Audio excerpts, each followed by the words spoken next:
Let us continue the lesson. Lesson number 6, The Making of a Scientist, page number 32. Last paragraph. Page number 32, last paragraph.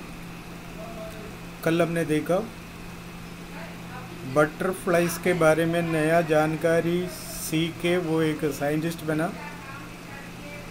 वो इस तरह से एक खिलाड़ी बन के नहीं है, बल्कि चीज़ें कलेक्ट करके स्वयं फेमस होने का एक रास्ता ढूंढा. So he did and did he ever, इसलिए वो ये किया, वो करता रहा. बिगिनिंग इन किंडरगार्टन, KG कहते हैं ना, उसका फुल फॉर्म है ये. LKG यानी lower kindergarten, UKG upper kindergarten, HKG higher kindergarten. UKG HKG both are same spelling. KINDERGARTEN.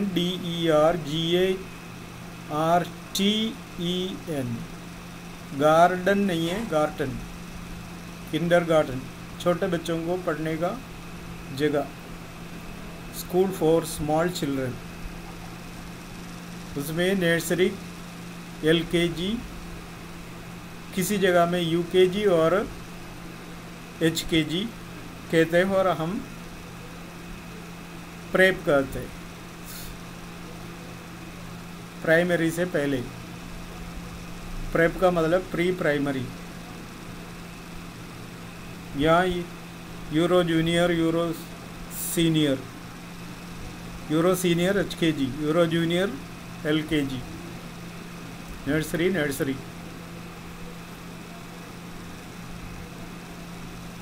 Yebright collected butterflies with the same determination that has marked all his activities. जैसे वो butterfly collect करने लगा,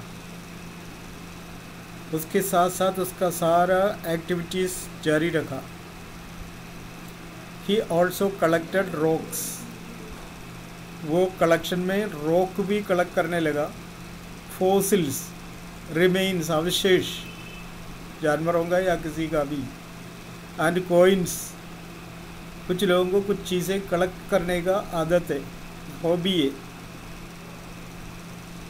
he became an eager astronomer, वो एक जिज्ञासा भरी astronomer बन गया. Astronomer means person who studies astronomy, person who studies astronomy. खगोल विद्या कहता है हिंदी में.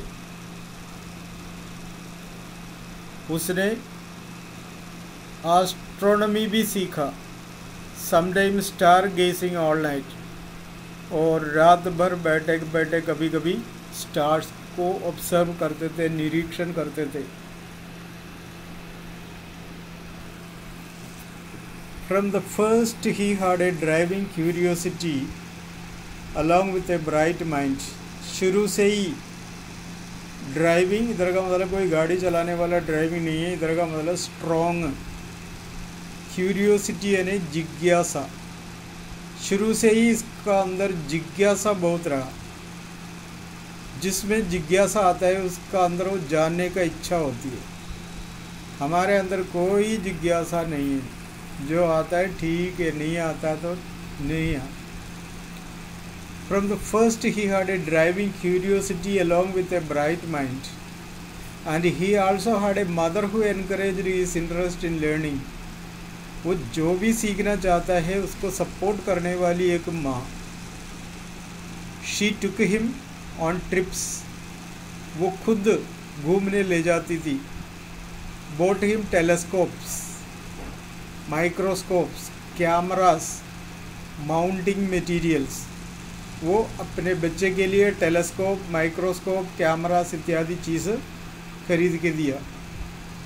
दूर के चीज़ों को देखने के लिए, नज़दीक में देखने के लिए टेलीस्कोप, माइक्रोस्कोप मतलब बारीक बारीक चीज़ों को देखने के लिए, कैमरा फ़ोटो खींचने के लिए, एंड माउंटिंग मटीरियल्स मीन्स सामान को रखने का stand, equipments put on pedestal, stand में उसको रखने का व्यवस्था भी वो करके दे दिया। And other equipments are helped him in many other ways, और भी बहुत सारी चीज़ें ला के दिया है, वो उसका काम आ गया। हमारे मम्मी लोग समोसे के लिए 10 रुपये दे सकता है, सारे मम्मी लोग नहीं, कोई कोई की बात है जो जिद करते हैं उसको। कुछ बच्चे तो डिमांड ही नहीं करते, उसे कोई मतलब नहीं है। सुबह स्कूल जाना, स्कूल वाले कुछ पढ़ाएं तो कुछ पढ़ना, वापस घर जाना, खाना सोना है, कोई मिल जाए तो बातें करना है। कुछ लोगों को मोबाइल का शौक़ तक नहीं है, किसी से बात करना पसंद नहीं करता। कुछ लोगों को पढ़ने का बिल्कुल ही मन नहीं है, दूसरों से शाम तक मतलब बातें करते रहने में मज़ा आता। अलग अलग कैटेगरी का बच्चा है। पेरेंट्स सपोर्टेड ऐसा है, कुछ लोग अनावश्यक पैसा देते, कुछ लोग कितना भी मांगो नहीं देते। स्कूल से कोई ट्रिप ले जाए तो मना कर देते, या तो मम्मी खुद लेके जाती है, तो खुद ले जाने वाली मम्मी स्कूल की तरफ से जब जाते हैं तभी भी परमिशन देता होगा, क्योंकि वहाँ से वो कुछ लोग यूं जाके मस्ती करके वापस आ जाते, कुछ लोग टूर जाएगा तो कुछ सीख के आ जाता। हमें तो जाना है और वापस मस्ती करके वापस आना है, दैट इज़ आवर टूर। ऐसा हमारे ट्रिप चलते रहते हैं। सो इस तरह से उसकी मम्मी उसको चीज़ें खरीद के देने में मदद करते थे। आजकल के बच्चों को ना तो टेलीस्कोप चाहिए, ना तो माइक्रोस्कोप चाहिए, ना तो कैमरा चाहिए, आजकल मोबाइल चाहिए, क्योंकि मोबाइल में है कैमरा। तो इसलिए कोई ये चीज़ें इकट्ठा करके कोई खोज करने का रुचि हो सकता है, किसी किसी में छुप के बैठे होंगे बीच में, लेकिन वो बाहर पता नहीं रहता है। लेकिन जो इंटेलिजेंट बच्चे इस तरह का कुछ काम करते हैं, स्कूल में ही पता रहता है। I was his only companion until he started school, his mother said. Mummy कहती थी ये बच्चे जब स्कूल जाने लग गया मैं उसका एक ही साथी रहे। After that I would bring home friends for him, और उसके बाद फिर दोस्त घर पे आने लगे। But at night we just did things together, रात को साथ साथ बैठ करके काम करते थे। Richie was my whole life after his father died when Richie was in 3rd grade। Richie was my whole life. Richie means Richard को प्यार से लोग रिची कहते हैं। घर पे और कोई नाम होगा ना, किसी किसी का, सबका नहीं है तो भी कुछ जो आते हैं ना, पिंगी बिंगी, चिंगी मिंगी, गुड्डू गुड्डी, ऐसे ऐसे नाम रखते हैं घर वाला जल्दी बोलने के लिए। यहाँ भी यही हुआ। तो उसके पिताजी के मरने के बाद मम्मी ही उसका पूरा सहारा रही। She and her son spent almost every evening at the dining room table।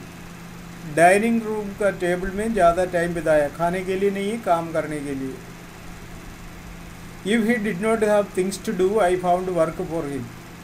अगर उसका सारा काम हो ही गया, कोई काम बचा नहीं है, तो मम्मी और काम पकड़ाते थे। Not physical work but learning things, शारीरिक परिश्रम के लिए नहीं है बल्कि कुछ सीखने के लिए देते थे। हिज मदर सेड, ये सब मदर ने खुद कह दिए मेरे से। He liked it, he wanted to learn, उसको अच्छा भी लगता था मम्मी उसको कुछ ऐसा काम दे जो सीखने के लिए। उसको हमें कोई काम देखने के लिए बोले और सीखने के लिए बोले तो हम क्या, हमारा रिएक्शन क्या होता, बस सोच के देख ले।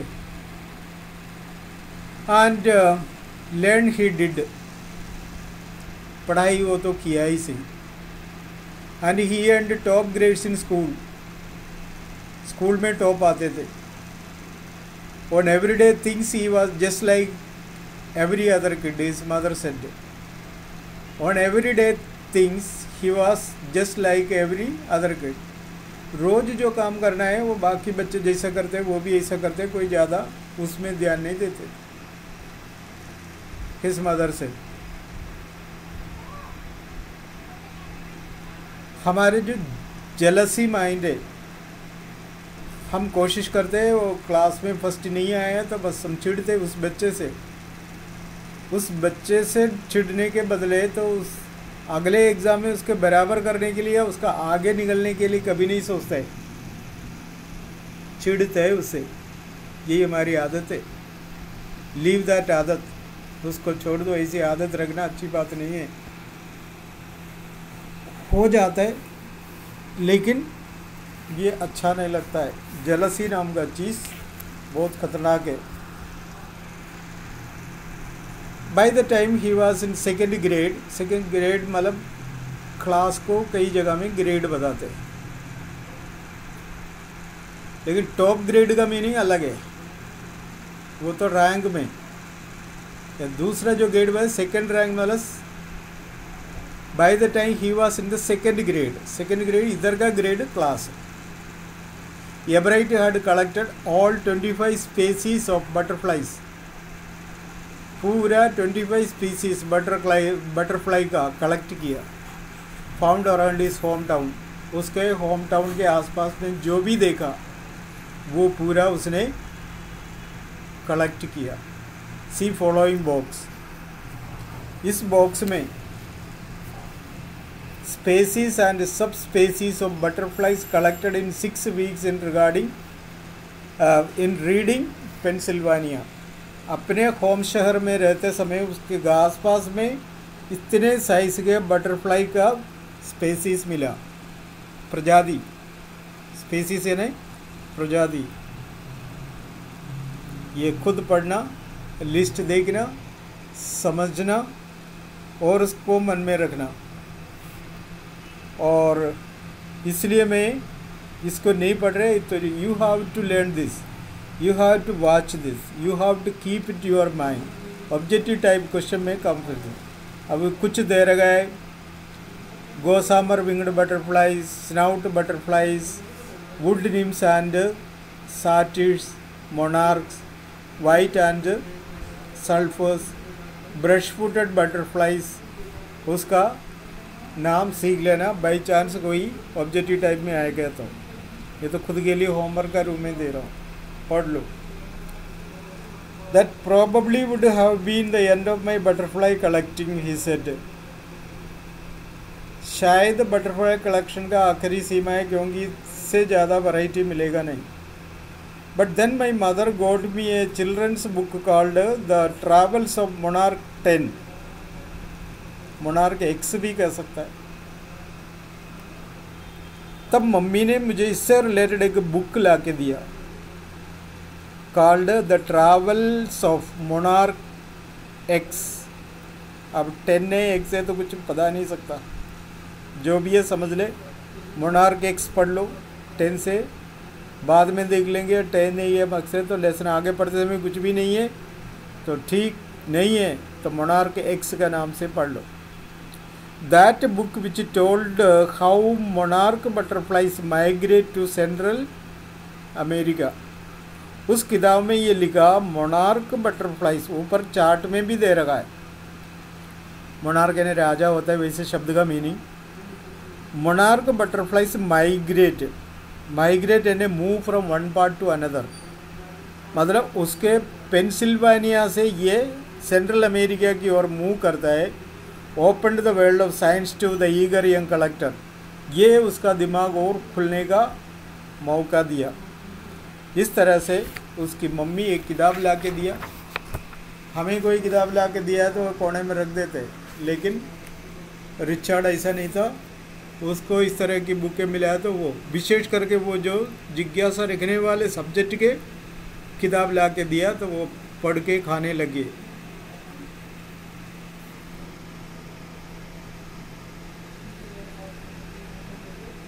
रीडिंग कैपेसिटी जहाँ पर है, रीडिंग हैबिट रखने का मतलब है अक्वायर नॉलेज। रीडिंग का रुचि जिसे हमारे लाइब्रेरी में खूब सारी किताबें रखी, कौन उठा के पढ़ता है? क्लास का कोई पासबुक मिल जाए तो या कुछ क्वेश्चन आंसर का बुक मिल जाए तो उसमें से ढूंढ के निकाले, बाकी ऐसी इतने जानकारी मिलने वाले किताबें इतने सारे रखा है, कौन उठाते? कोई नहीं उठाते। उसको उठा के पढ़ाई किया कर। ओके।